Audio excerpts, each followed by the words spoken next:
Good morning, everybody. That was a little aggressive. We haven't been back in chambers for a while. Welcome back. It's so glad to see everybody's faces in person. This is a pretty exciting day here at the RTC to have us all back together. Most of us back together in person. A few of us are online. So at this time, we will call to order the April 16th meeting of the Regional Transportation Commission. At this time, Madam Clerk, will you please call the roll? Yes, Neil Majardin. Here. Ed Lawson. Here. Von Hartung. Here. Oscar Delgado. Here. Bob Lucy. Here. Bill Thomas. Here. Adam Spear.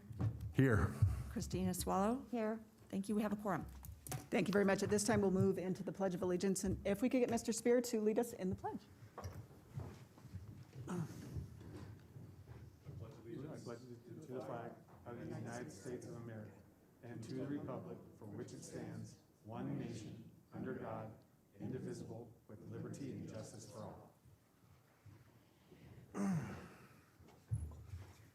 Thank you, Madam Clerk. At this time, we're going to move into proclamation, and then after that will be general public comment. Amy, good morning. So good to see you.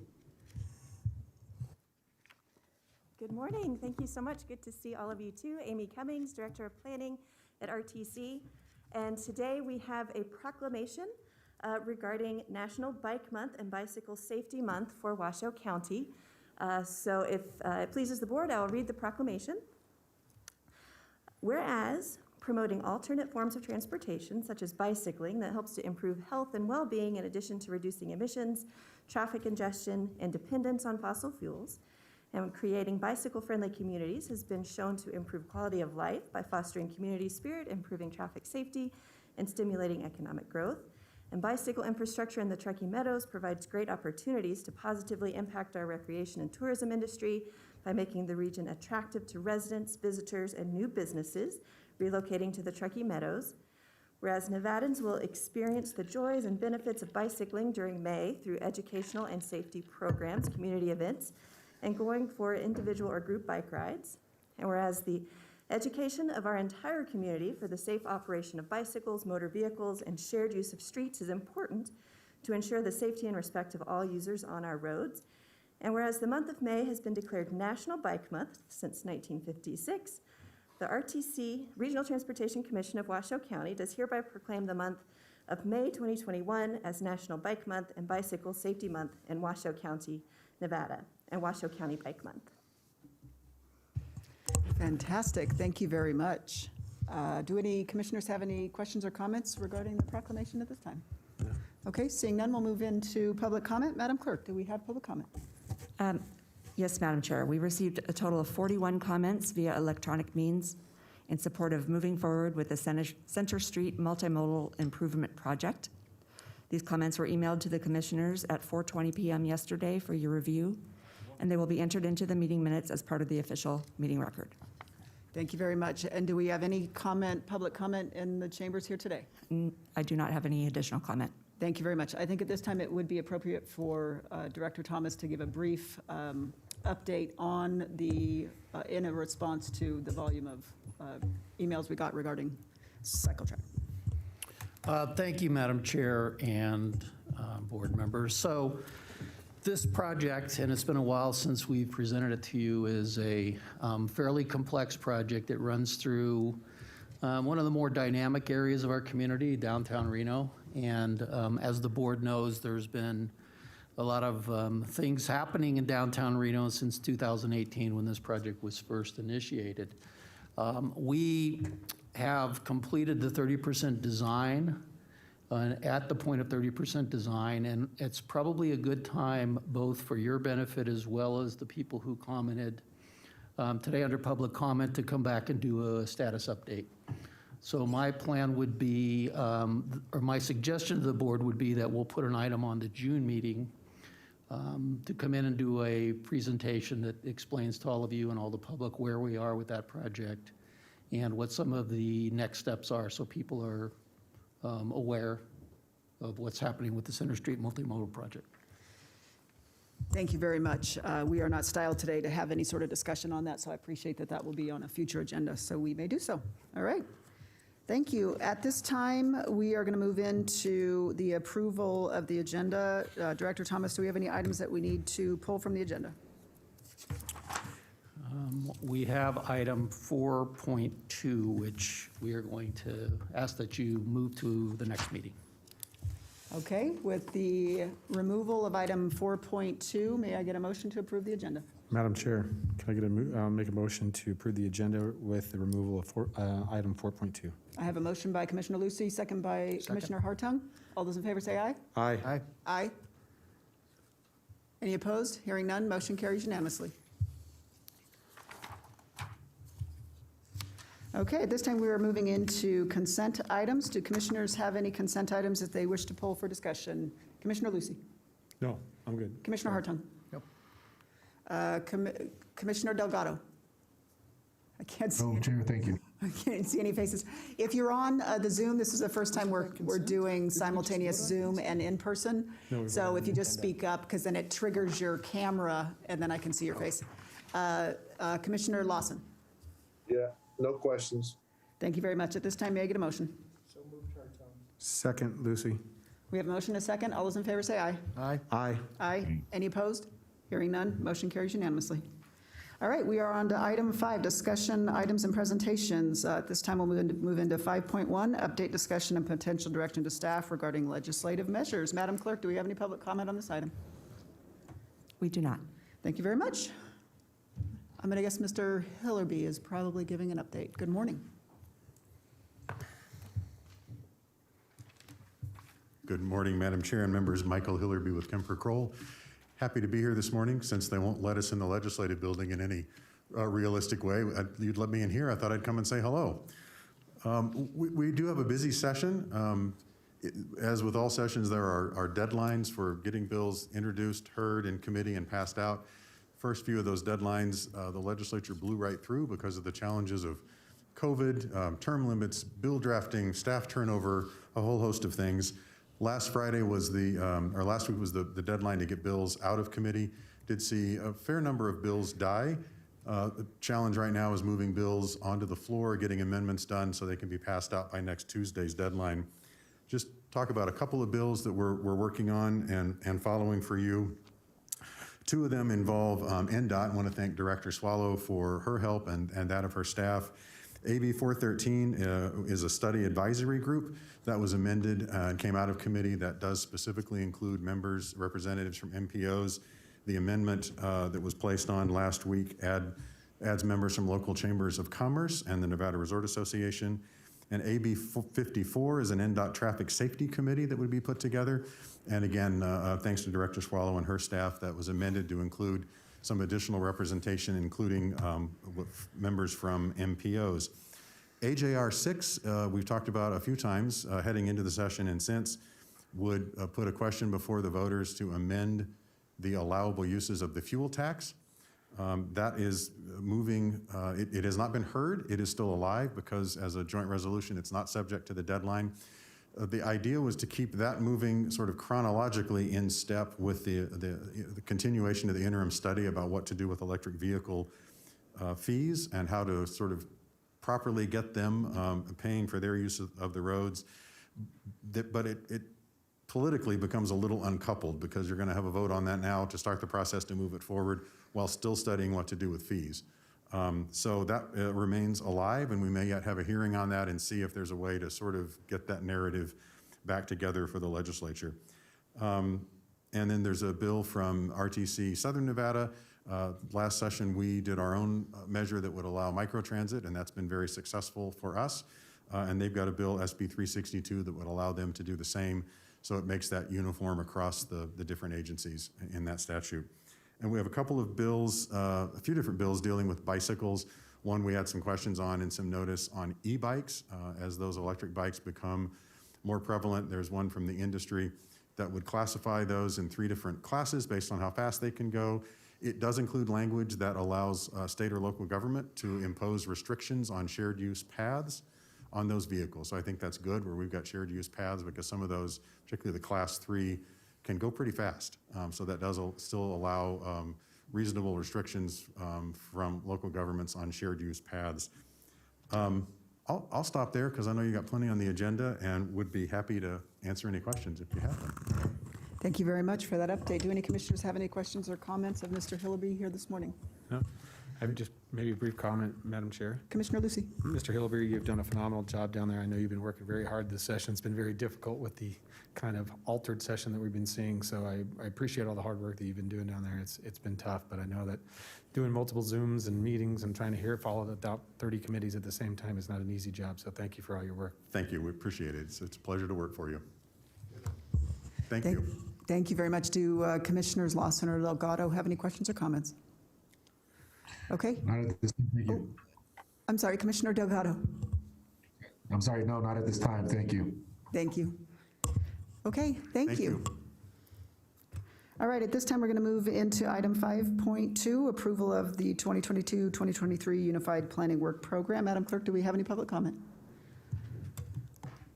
We have no public comment. Thank you very much. Good morning, Amy. Thank you, Amy Cummings with RTC. And before you today is the Unified Planning Work Program. This is one of the federally required documents that we must develop as the Metropolitan Planning Organization. It's a 2-year program of what we're going to be doing on transportation planning. We issued a call for projects a couple of months ago and have been working with the jurisdictions to identify this list of projects.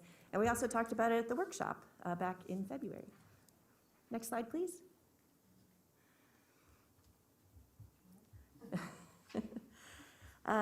There are several projects that we're going to continue advancing. One is called our Advanced Mobility Plan.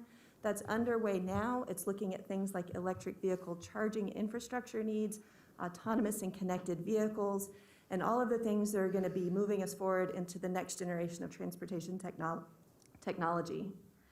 We're also moving forward with our data collection and analysis program. And I highlight a couple of projects in the presentation that are not funded by RTC, but I did want to make sure you're aware. The first two, we want to thank our partnership with Nevada Department of Transportation. The McCarran Loop Study is in the procurement process right now. We hope to start that in the next couple of months. And that is funded by NDOT, but staffed, led and managed by RTC. And the Mount Rose Highway Study, which is funded and led by NDOT, but RTC is providing some staff participation there. Another item I wanted to highlight, the city of Fernley reached out to us, RTC, as well as NDOT.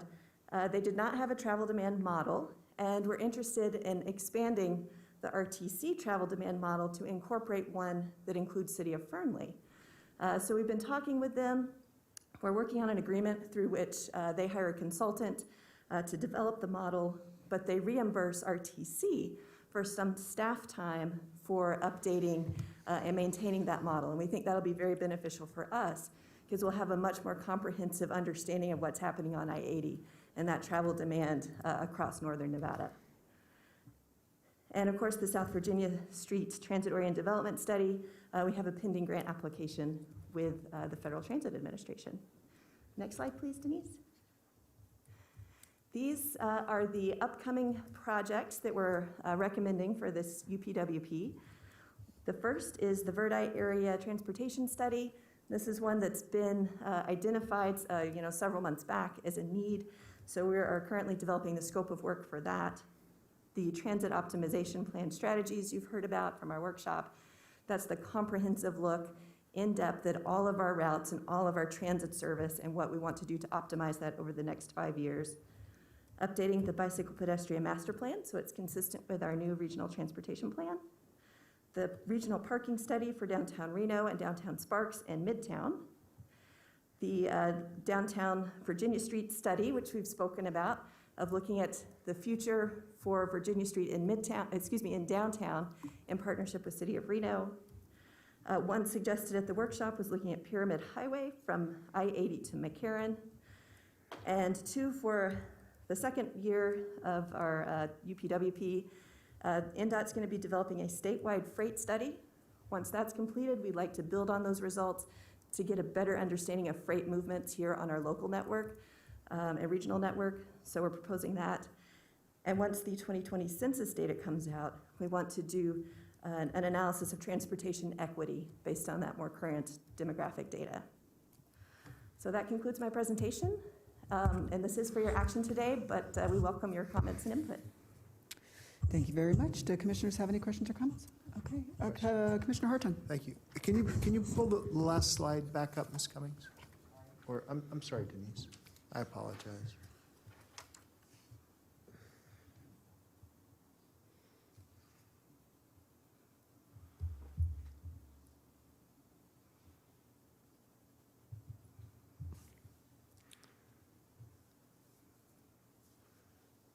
That's it right there.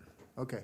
So, Pyramid Corridor Study, I-80 from McCarran, thank you so much. That is desperately needed. That's a very challenged corridor.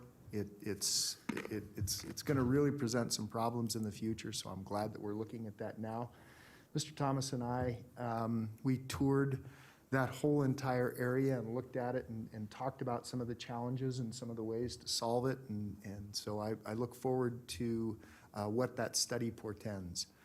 The regional freight study, though, I do have a question. Is that, when we do a freight study, are we going to look at possible solutions? As an example, and I know that this is going to be taboo, and I'm probably going to get a lot of hate mail for this, but potentially moving freight from the Reno Tahoe Airport up to the Stead Airport. We have not started developing the scope for that, but that's exactly the kind of issue that we are going to need to grapple with and work with our regional partners to address. Okay. Thank you for identifying that. Okay, thank you. Thank you, Madam Chair. Thank you very much. Do Commissioners Delgado or Lawson have any questions or comments on this at this time? Okay, hearing none. I heard a voice. I'm not sure. There's a little bit of a delay between when you guys speak, and we can't always clearly hear what your question is. I'm not sure if somebody had a question. No questions. It's all good. Thanks. Thanks, Commissioner Lawson. All right, may I get a motion? Second. I have a motion by Commissioner Lucy, second by Commissioner Hartung. All those in favor say aye. Aye. Aye. Any opposed? Hearing none, motion carries unanimously. Item 6, reports. We'll move into the Executive Director, the Federal, and the NDOT report. Madam Clerk, do we have any public comment on these items? We do not. Thank you very much. Director Thomas. Thank you, Madam Chair, board members. Bill Thomas for the record. Pleased to announce the upcoming service anniversary milestones for Nelia Balin, accountant. On May 2nd, she will be have been with RTC for 5 years, so a very important benchmark in service and commitment to us. In addition, Scott Gibson, Engineer 2, as of May 8th, will be marking his 15th year of service. So our thanks and appreciation, and I present those on behalf of the board as well as the rest of the staff to both Nelia and Scott for the public service and contributions to both RTC and our community. The RTC will receive funding from President Biden's American Rescue Plan in the amount of $19.9 million. These funds will support our community's public transportation needs and will help to restore our economy as we recover from the impacts of the pandemic. These critical funds will cover costs for our fixed route and paratransit operations, aiding to keep heroic transit operators employed and providing essential public transportation to members of our community, including seniors, individuals with disabilities, and essential frontline workers. This funding is crucial for the RTC to deliver needed public transportation to individuals who rely on it to get to work, and more recently, in particular, providing access to medical services, including vaccination appointments. The RTC would like to thank the tireless efforts of our congressional delegation, U.S. Senators Cortez Masto and Rosen and Congressman Amadei, for their constant and extensive support in securing these critical funds for our community and transit operations.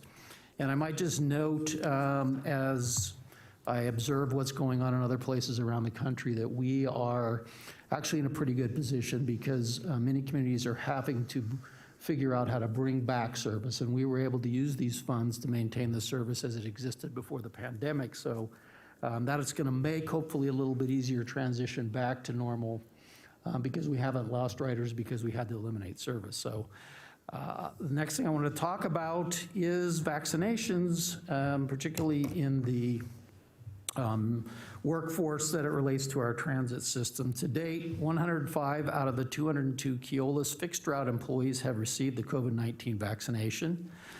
For MTM, our paratransit workers, 41 out of 74 employees have received the vaccination. Everyone is now eligible to receive the vaccination. Both Keolis and MTM are encouraging their workforce to get the vaccination for their safety, for the safety of their coworkers, their families, as well as the passengers. Employers may ask but cannot require an employee declare if they've received the vaccine per HIPAA regulation. So the numbers that I presented today are ones that we know of, which certainly means that, and we'd hope there's more people who have received it. It just hasn't been reported. And as I just said, we don't have a process by which we can obtain that information unless individuals want to provide it to us. Public involvement in the development of any project, plan, or policy is the foundation of work we do at RTC. RTC is now accepting applications from the community to join the Citizens Multimodal Advisory Committee. Individuals interested in improving transportation in our community are encouraged to apply. Collaboration with the public allows for innovative ideas and solutions to emerge that address the region's transportation issues. It also helps RTC develop strong community ties and support during our outreach process. CMAC, which is the acronym for this group, meetings are held the first Wednesday of the month at 5:30 p.m. Applications are available at rtcwashoe.com. Interested individuals should apply by May 21st. This morning, you issued a proclamation in celebration of the National Bike Month and Bicycle Safety Month to proclaim Washoe make this Washoe Bike Month. The Truckee Meadow Bicycle Alliance is offering a calendar of events and activities to mark Bike Month. People who commute by bike and log their trips using the RTC Smart Trips website may be eligible to win one of TIMBA's Commuter Challenge prizes. For more information about Bike Month, please visit TIMBA's Facebook page or their website, bikewashoe.org. May is Older Americans Month, and we do our annual Stuff a Bus for Seniors donation drive, which will take place on Friday, May 21st at Sam's Club, located at 4835 Kitsky Lane in Reno. As part of Older Americans Month, regional government organizations and local businesses, including KLO Cares, Sam's Club, Washoe County Human Services Agency, City of Reno, and City of Sparks, and RTC are teaming up to fill an entire bus with community donations for our local seniors. New and used items will be accepted during the donation drive between the hours of 2 p.m. and 7 p.m. Volunteers staffing the event will be wearing masks and following safety and social distancing protocols. Donors do not need to get out of their car. Items that are needed in particular are sweatshirts, sweatpants, bus passes, jackets, gift cards, cleaning supplies, hygiene products, and adult diapers. Stuff a Bus for Seniors is a signature Older Americans Month event, initiated by our chair, Jordan. Additional events will be offered virtually throughout the month, and the public can take part by watching these events on Washoe County Television YouTube channel. The last item I wanted to bring up is RTC has partnered with Uber to provide free COVID-19 vaccination appointment rides through our RTC Washoe Uber pilot program. Those eligible to use the program include Washoe County residents who are 60 years and older, RTC Access clients of any age, and Washoe County veterans also of any age. Customers can get up to 4 free Uber rides, $35 off each trip. This promotion started on April 14th and runs through September 30th, 2021. Information on how to sign up and register is available at rtcwashoe.com and RTC's social media channels. Our thanks to Susie Trinidad, RTC's paratransit analyst, for bringing this project to fruition. So thank you, Madam Chair. That concludes my report. Thank you very much. Do we have any questions from commissioners with regards to the director's report? No. Okay, seeing none, we will move on now to the federal report. Again, Bill Thomas for the record, Madam Chair. Appreciate this opportunity to present an update on the federal program that we've been working on. There is a report included in your packet. I think the most significant thing is the one that I mentioned at the beginning of my presentation, which is we received confirmation on the $19.9 million that will be going to our transit system, which puts us in a great position in terms of being able to fund our transit operations.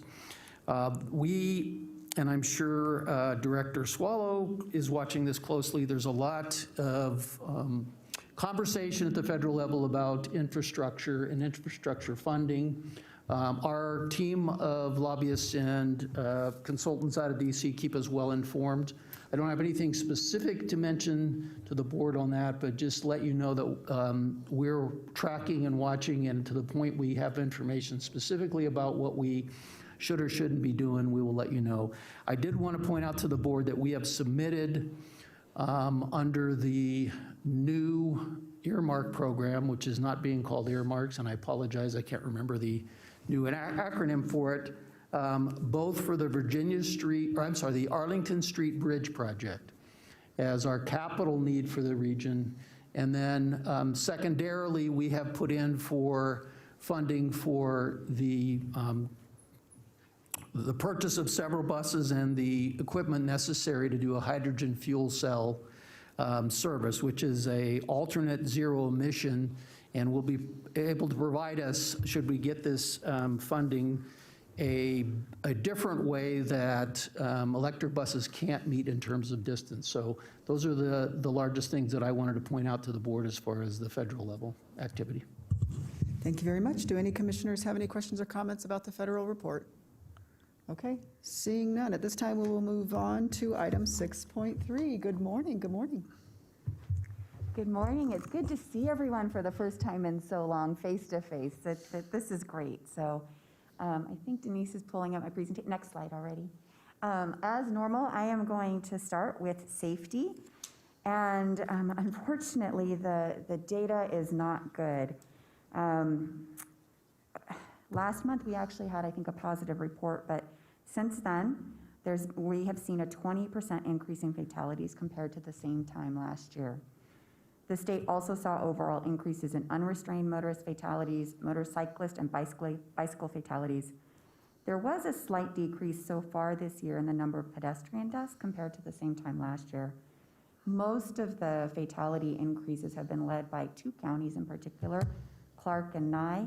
In Washoe County, the news is better, with fatal crashes are down 60% compared to this time last year. So Washoe County has a slightly better story, with motorcyclists and pedestrian fatalities also dropping over 66% and bicyclist deaths remaining at 0.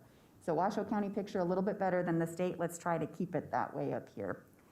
I'd like to now talk about how our partners risk their own lives each day in order to keep our roads safe for all users. And I recognize that the crash it's on the slide, the crash I'm going to talk about is in Southern Nevada, but this is a risk that our partners carry across the state, and that's why I'm highlighting this crash. On Tuesday, March 8th, we lost a tow truck driver, Ryan Billet. He was hit and killed while working on the shoulder of the 215 Beltway in Las Vegas. NHP released the photo of the crash site you can see on the slide, showing Ryan's truck parked on the shoulder with his headlights and safety lights still on. Our condolences go out to Ryan's family and extend to the towing community as a whole. Our tow operators are a critical component of the safety of Nevada's roadway network. They are part of our Traffic Incident Management Coalition and are vital to clearing crashes and greatly reducing the number of secondary crashes on our roads. Another tragedy I'd like to tell you about occurred just over 6 years ago. An NDOT maintenance team member named Ron Raish Jr. was struck and killed by a semi-truck while making repairs to I-80 west of Battle Mountain. Ron is the most recent NDOT employee and the 24th department employee since 1948 to tragically lose their life in the line of service. So many of our crew members and partners are up against this risk every single day. In light of this anniversary and recent incidents, NDOT and traffic incident responders remind drivers of Nevada's Move Over law that requires drivers to slow down, proceed with caution, and if it is safe to do so, move over one lane when passing a roadway incident. This includes when passing emergency response and law enforcement vehicles, NDOT or official city and county vehicles using flashing amber warning lights, freeway service patrol, tow, and utility vehicles, and any traffic incidents, including a stalled vehicle or debris on the roadway. It's the law to move over, even entire lane if possible, to help preserve the safety and lives of our partners working on the roadway network. And I just say it's common sense. Slow down. If you can move over, whether it's a vehicle with flashing amber lights, a bike, a ped, somebody in a motorized scooter. If you can, move over, give them the space so they can be safe and you can be safe and everyone can get home alive. Next slide, please. Following up on a comment from Commissioner Hartung last month, our team reviewed the data surrounding the March 9th incident on US 395, in which multiple vehicles crashed during a brief overnight freeze event. Our traffic safety team researched and compared that day's data with historic data. They reviewed the crash data over the last 5 years and found one similar event in April 2017, where 8 crashes were recorded on a single day. Based on the body camera footage shared from the officer responding on March 9th, it appears to be a weather and speed-related event. I should note that the speed limit is the limit. It is not, it is the upper limit. It is a guide. It's not a guideline. It's the upper limit. If conditions warrant, you should drive slower. So I think that's something we all need to remember sometimes. Based at a high-level review of the April 2017 event, we found indicates weather was involved, but it will take more analysis to determine if speed was also a contributing factor. We will continue to work with the National Weather Service to monitor weather conditions across the state. And you may recall in October of last year, we discussed the installation of our new wind warning signs on US 395 that you can see on the slide. In the 5 years prior to installation, 12 crashes had been recorded in the area associated with high winds. So the new signs are a safety measure that will hopefully help drivers navigate the corridor more safely. As you know, safety of drivers is our #1 priority. Next slide, please. Your SBX update. So the project continues. I know I had to drive through the construction zone to get here this morning. And the past couple of months, we've been discussing the major Interstate 580 lane and merge changes, dubbed the Big Squeeze. Those traffic switches launched in early April, and traffic is adjusting to the new configuration. The contractor is coordinating with first responders bi-weekly and is following the project's transportation management plan. We anticipate the current traffic configuration will be in place for about the next year. So this is going to be, that's why it has a name. It's the Big Squeeze, and it's going to be continuing for a bit. That includes the I-580 southbound traffic shifted slightly below the bowl. The I-80 east to I-580 south ramp shifted onto a temporary ramp. The I-80 west to I-580 south ramp reconfigured to merge with 580 traffic as opposed to the current dedicated merge lane, or previous dedicated merge lane. Travel delays should be expected. Drivers are encouraged to consider alternate routes to allow extra travel time, slow down, and be attentive for any new merge or lane patterns, because they may slightly shift as we go through this process. The traffic control configuration allows for the west side of I-580 improvements to be completed, including the new the updated interchanges at Mill Street and 2nd Street. Work will continue to ramp up and progress between southbound and northbound lanes throughout this year. Bridge demolition work at Truckee River Bridge and substructure work at Vassar Street, Mill Street, 2nd Street, and Ian Ramp Bridge continues. The east and north ramp bridge continues. We're also continuing neighborhood wall construction and utility work. And in 2022, the project will be finishing work between I-580 southbound and northbound lanes, the bridge over the railroad and 4th Street, ITS items and landscape and aesthetics. The project does remain on schedule. All right, good news. Our dedicated bridge inspection and rehabilitation program has helped us once again be named some of the nation's best bridges. We have been amongst the nation's best for the previous 7 years. And recently, the American Road and Transportation Builder Association's analysis of 2020 bridge inventory or national bridge inventory data shows that only 1.4% of our bridges, more than 2,000 bridges, are structurally deficient. Compare that with a national average of 7.3%. It's the nation's best ranking. Now, I just want to note that structurally deficient bridges aren't unsafe or dangerous, but rather these bridges become a priority for corrective measures and may be weight posted to restrict the weight of vehicles using them. We inspect the majority of bridges, including city and county maintained structures, every 2 years. Bridges with more extensive deterioration are inspected more often, and some of our newer bridges are only inspected every 4 years. We have dedicated approximately $16 million to preserving Nevada bridges over the most recent 2 fiscal years. And again, our ongoing focus is to keep all who travel our roads and bridges safe and connected. And then one more bit of good news, a welcome to a new addition to our executive leadership team. Jennica Keller has been appointed to serve as NDOT's Assistant Director of Operations. As Assistant Director of Operations, she will oversee multiple divisions, including equipment, maintenance and asset management, materials, and traffic operations. Her decades-long career with the department began in 1994 in the materials division.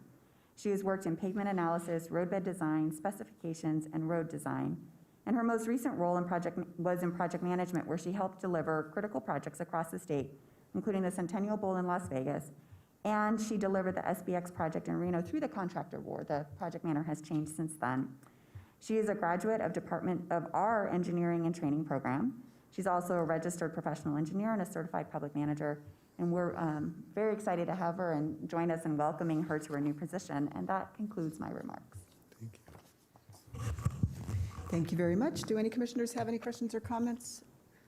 Director Swallow, Yes. Commissioner Hartung. Thank you, Madam Chair. And Director Swallow, I want to thank you for the great report. I appreciate that Nevada is down, but I want to, and you're probably already aware of this, on the 14th, we had a fatal rollover on Pyramid Highway North again.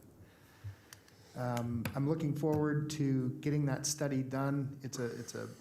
And I believe it to be because of the speeds. Speed limit is 65 out there. It's common for people to roll 75 and 80. And so it's just I don't know how we deal with that, but it is, it's very important. Thank you. Thank you very much. Do any other commissioners have any questions or comments? Thank you very much for your report.